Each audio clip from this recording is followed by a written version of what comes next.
Welcome back, everyone, to another explainer. Look, if you're building in Web3, you already know the deal. Writing smart contracts isn't just about making the code do what it's supposed to do. It's about making absolutely sure it never fails in weird, unexpected ways.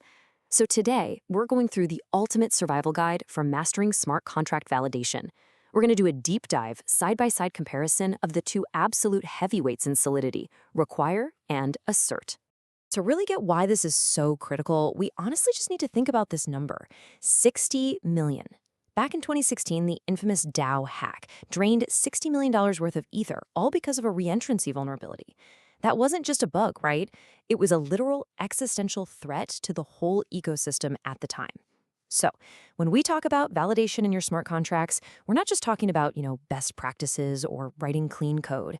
We are talking about defending massive economic value against relentless adversaries. And the stakes are just unbelievably high because of this one fundamental truth. Once deployed, its code is immutable. It cannot be changed. Think about it. In traditional Web 2 software, if you find a bug, you just push a quick patch to the server and you're good to go.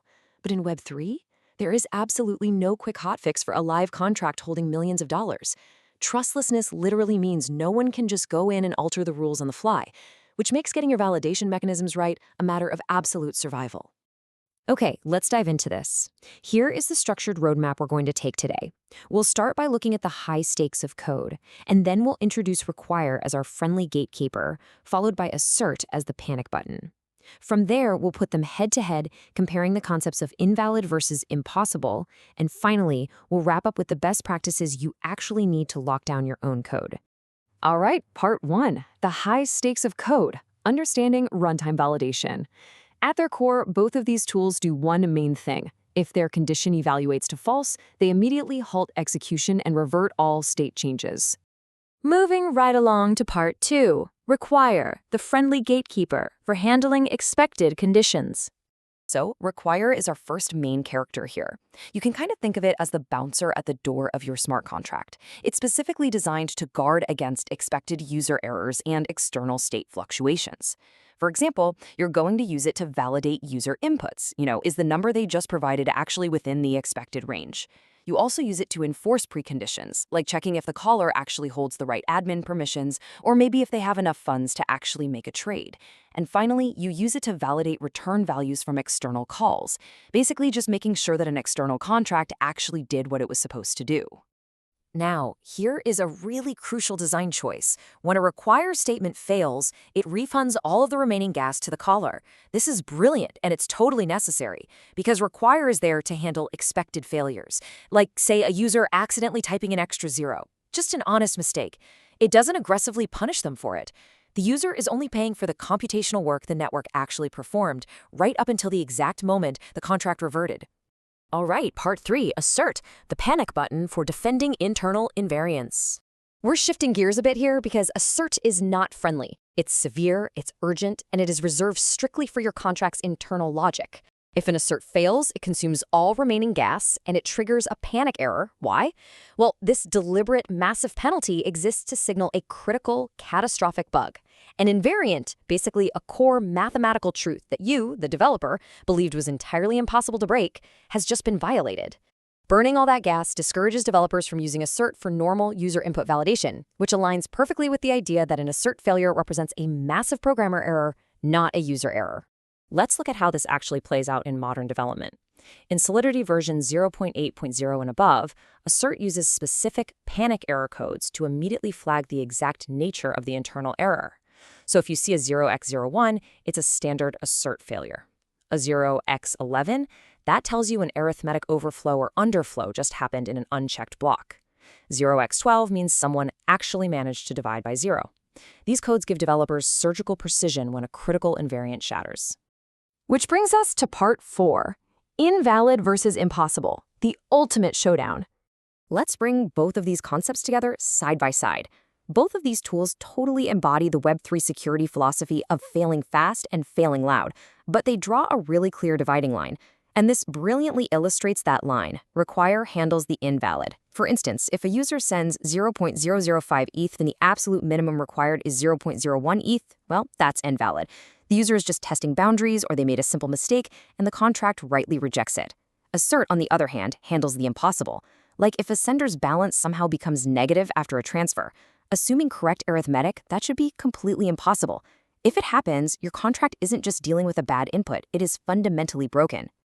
Notice how clearly this maps out our mental model. Just consider the core purpose here. Require looks outward at external conditions, while assert looks inward at those core invariants. And the gas mechanics perfectly reflect this, right? Refunds for user errors, but total gas consumption for deep logic bugs. The error types follow suit too. With require, you can provide helpful custom messages, but assert is just going to throw those severe panic codes. So let's wrap this up with part 5, best practices and pitfalls for writing secure smart contracts. How do we actually apply all of this in the real world? Well, first and foremost is the checks effects interactions pattern. This is literally the framework you use to defeat the exact kind of re-entrancy attack that drained the DAO. Step 1, checks. This is where you use your require statements to validate absolutely everything upfront. Step 2, effects. You update your internal state, like modifying those user balances. And only then do you move to step 3, interactions, which is making any external calls. By doing your required checks and your state updates before any money ever leaves the contract, an attacker simply cannot recursively call your function to drain the funds. It's also super vital to understand how error handling has actually evolved over time. Back before Solidity 0.8.0, developers had to do manual overflow checks, and they often leaned pretty heavily on assert for that. But then 0.8.0 introduced built-in arithmetic checks and those panic codes we talked about, which largely automated the whole process. Then, in 0.8.4, we got custom errors. This was a massive game changer, because using custom errors with require is actually 30 to 50% cheaper in deployment gas compared to using long, hard-coded string messages. But look, even with all these modern tools, there are still some major pitfalls you absolutely have to avoid. First, do not use assert for input validation. It treats a simple user error as a full-blown panic, burning all their gas and totally misleading anyone auditing your code. Conversely, do not use require for impossible conditions, because that's just going to mask critical logic bugs as mere expected failures. Never, ever ignore the return values of external calls. And finally, don't overuse assert. Evaluating that condition costs gas every single time the function runs, even if the panic is never actually triggered, so you really have to use it judiciously. Ultimately, mastering exactly when to use the friendly gatekeeper versus slamming the panic button is the hallmark of a mature Web3 developer. But I want to leave you with a somewhat provocative thought. If an assert actually fails in your production environment, what else did you miss? This is exactly why you can't just rely on manual testing. You need to leverage things like fuzzing tools and formal verification to relentlessly attack your invariants before deployment. If you write your assert statements properly, those tools will mathematically prove whether your contract can be broken. Thanks so much for joining me on this explainer, and happy coding.